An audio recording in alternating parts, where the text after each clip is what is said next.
La fille de joie au grand cœur. Seconde partie.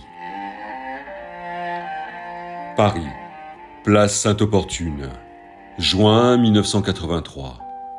Un mercredi, je crois. Un café face à la fontaine des Innocents. J'ai 20 ans et ne compte plus les petits noirs au fond de la salle en attendant l'heure. L'heure de quoi, je n'en sais plus rien. Je repousse seulement le moment de rentrer. Toute la journée, j'ai écumé les galeries de la rive gauche pour présenter une série de dessins réalisés à l'encre de Chine. Très vite, ce que j'avais imaginé comme une marche triomphale s'était transformé en un véritable chemin de croix. Trop réaliste, trop sombre, trop grand, trop petit, trop de paysages, trop de nus, et cette sempiternelle question. Mais pourquoi travaillez-vous en noir et blanc ? C'est à peine si l'on ne me reproche pas d'avoir gâché du papier, pour ne pas y avoir mis de la couleur. Je me souviens, il est déjà près de 15 heures quand au bout de la rue Mazarine, je change de stratégie. Avant d'entr'ouvrir fièrement mon carton, j'annonce la couleur, en l'occurrence le parti pris du noir et blanc. Rue de Seine, je peaufine mon discours. J'ai dû reprendre confiance en moi en attaquant la rue Visconti, car j'en viens presque aux mains avec l'un des galeristes. Je n'ai jusqu'alors jamais connu l'échec. La descente est vertigineuse. La seule chose qui m'importe maintenant est de quitter ce quartier, mon quartier. Vite passer sur l'autre rive, en prenant soin d'éviter la rue Bonaparte, où j'étudie l'architecture aux Beaux-Arts, craignant de croiser en pleine débâcle une connaissance. Je crois n'avoir jamais traversé aussi vite le pont des Arts. Je laisse le Louvre sur ma gauche, sans un regard, pour me réfugier dans ce café inconnu, où je dois bien être échoué depuis de bonnes heures maintenant. La femme qui arpente le trottoir vient de passer pour la 8e fois devant les vitres. Depuis combien de temps suis-je là ? J'étais venu pour réfléchir, mais tout est perdu. Je ne vois pas d'issue. Un monde s'est effondré. Mon monde, lentement, inexorablement, au fil des rendez-vous manqués de cette journée. Il faut que je parte. Sur la vitre, le menu du jour, écrit à la peinture blanche, m'apparaît à l'envers. Lettres en miroir, à travers lesquelles je l'aperçois. Quelques secondes, à chacun de ces passages. Son maintien a attiré mon attention. Tailleur strict, petit talon, l'image parfaite de la femme rangée, aux allures de dame patronnesse. Allez, encore une fois et je m'en vais. Quand elle sera de nouveau passée, je m'en irai. Où est-elle ? Elle devrait déjà être là. À force de les fixer, les lettres que je lis à l'envers dansent et je peine à voir au dehors. Peut-être quelqu'un l'a-t-elle rejointe ? Si elle n'arborait pas ce perpétuel sourire, accompagné de petits coups d'œil furtifs, on pourrait croire qu'elle attend un rendez-vous et préfère déambuler plutôt que de s'afficher seule dans un café pour patienter. Un lait fraise bien froid, a-t-elle commandé en laissant l'autre porte, celle donnant sur la rue de la Ferronnerie, se refermer derrière elle. Sa voix douce, presque câline, me fait me retourner. Je réalise à cet instant qu'elle ne tient pas de sac à main, mais une simple clé qu'elle fait sauter ostensiblement dans le creux de sa main droite. Alors, Manou, c'est calme ce matin ? Manou, sous l'œil du patron, s'est hissé sans répondre sur l'un des hauts sièges du comptoir.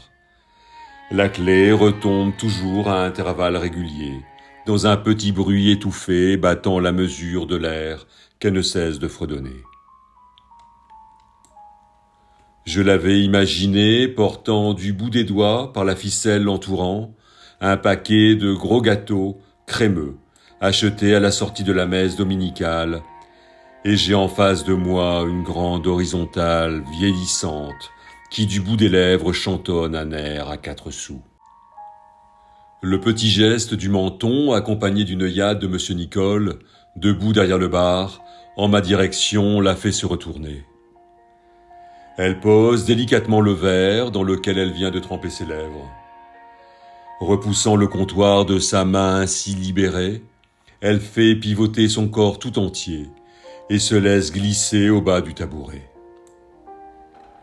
Elle s'assoit en face de moi, se ravise et me rejoint sur la banquette. On sera mieux ainsi, mon grand. Tout va bien ? Tu attends quelqu'un, peut-être ?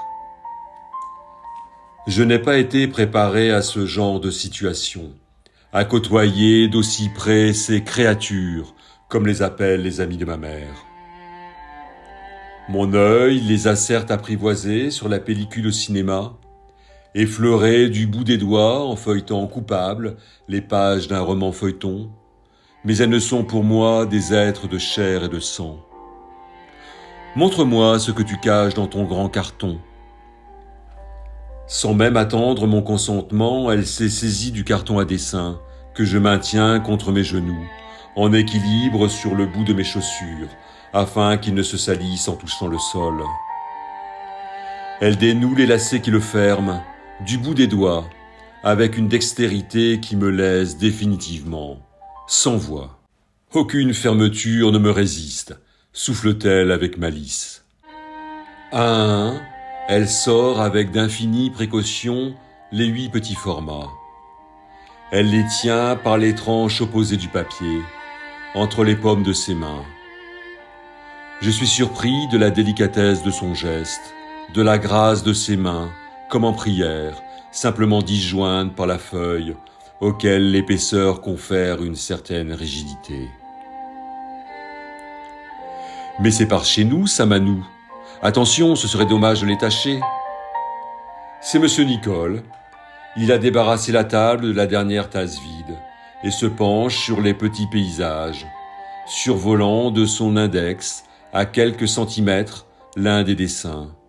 Il suit les méandres du petit cours d'eau, qui ne doit son appellation de fleuve que parce qu'il rejoint la mer à travers les dunes d'Ambleteuse. Regarde, Manou, c'est la Slack. Regarde, on voit bien le fort. Son doigt descend et sort du cadre, comme pour rejoindre la mer, qui s'est retirée très bas ce matin-là. Ils sont comme 2 adolescents. Ils me racontent mes tableaux, mes paysages. Ils ne les redécouvrent pas, ils y revivent simplement, retrouvant l'insouciance de leur enfance. À les regarder, il est évident qu'autrefois, ils ont dû être entre Marquise et Vimereux, heureux. Manou, on aperçoit même le blocos. Tu te souviens ? Regarde, Manou, la maison du père Wakingan. Regarde, Manou, mais regarde ! Elle est plus grave. Une ombre passe et repasse devant ses yeux qui deviennent alors étrangement vides. Elle a porté sa main droite à la hauteur de son front.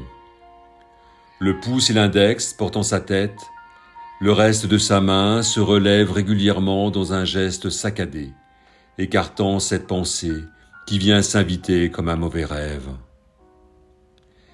Il a dû s'en rendre compte, car il entoure d'un bras ses épaules, avant de poursuivre ses explorations. On s'y croirait, c'est bien la lumière du bord de mer.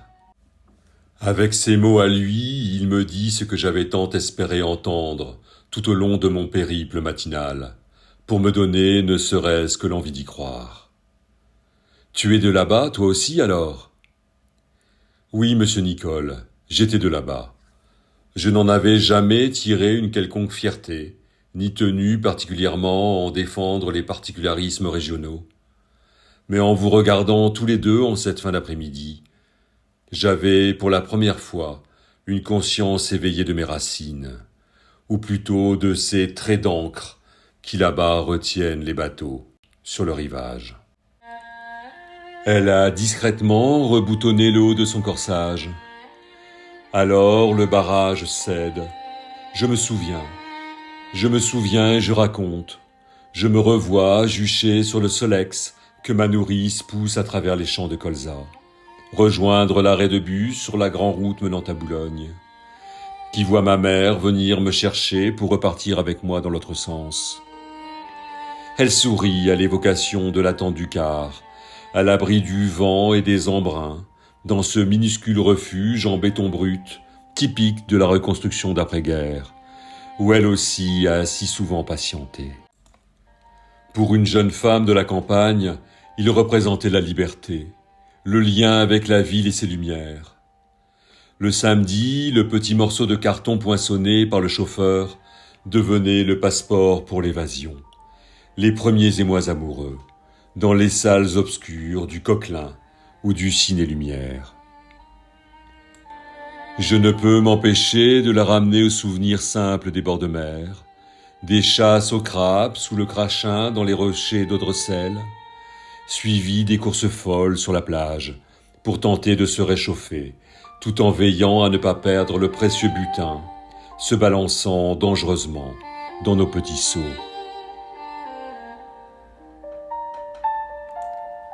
Elle se redresse. Pour la première fois, je réalise combien elle a dû être autrefois une jeune femme séduisante. De ces beautés naturelles que vous retrouvez le matin au réveil, telles que vous les avez abandonnées sur l'oreiller la veille au soir. Elle serait vraiment à son avantage s'il n'y avait cette coiffure, ses cheveux tirés en arrière en une demi-coquille Saint-Jacques collée à l'arrière de sa tête. Le tout maintenu par une multitude de petites épingles. J'en compte au moins 9 sur le devant. Je me demande si elle défait son chignon clientèle. Le ratio entre le temps du rapport tarifé et celui de cette remise en forme m'interroge. Raccompagne-t-elle au dehors les clients, les cheveux en liberté, pour remonter ensuite se préparer ? Ou le client a-t-il le privilège d'assister à cette métamorphose ? La peur de me voir à nouveau me perdre dans mes pensées lui fait prendre énergiquement ma main. Je vais te dévoiler mon secret. Il faut avant tout trouver son public. Je vais te faire rire. Je crois que tu en as grand besoin. Tu me trouves vieille, n'est-ce pas ? Tu te demandes pourquoi des hommes me choisissent moi, alors qu'il y a tant de filles magnifiques et bien plus jeunes dans toute la rue Saint-Denis. Sans parler de celles de la rue Blondel. Tu les as déjà vues, tu comprends. Ne rougis pas ainsi. Je t'explique. Les hommes descendent de la rue Saint-Denis sans parvenir à se décider. Et arrivés en bas, hop, ils tombent sur moi. Elle ne te dit pas tout. Monsieur Nicole s'étant rapproché. Ils sont tellement excités que, à peine montés, ils n'ont même pas le temps de dire ouf, qu'ils ont déjà fait leur petite affaire. Ils rient tous les deux. Nous parlons encore un peu. Elle veut, avant de me laisser, s'assurer que je suis à nouveau sur les rails. Mon œil doit être aussi expressif que celui d'un hareng après la fumaison, car à plusieurs reprises, elle serre mon bras pour être bien certaine que je l'écoute. Elle me regarde ranger mes dessins. Le soin que j'apporte à cette entreprise doit la rassurer. Je les ai tous repris, sauf un, celui qui l'a replongé avec tant d'émotion dans sa jeunesse, la représentation du fort d'Ambleteuse à marée basse. Elle ne m'embrasse pas, mais me caresse la joue avec le dos de sa main. Je le garde, mais toi, mon grand, tu dois me faire la promesse de revenir. Si tu ne me vois pas, demande à Monsieur Nicole, il sait toujours où je suis.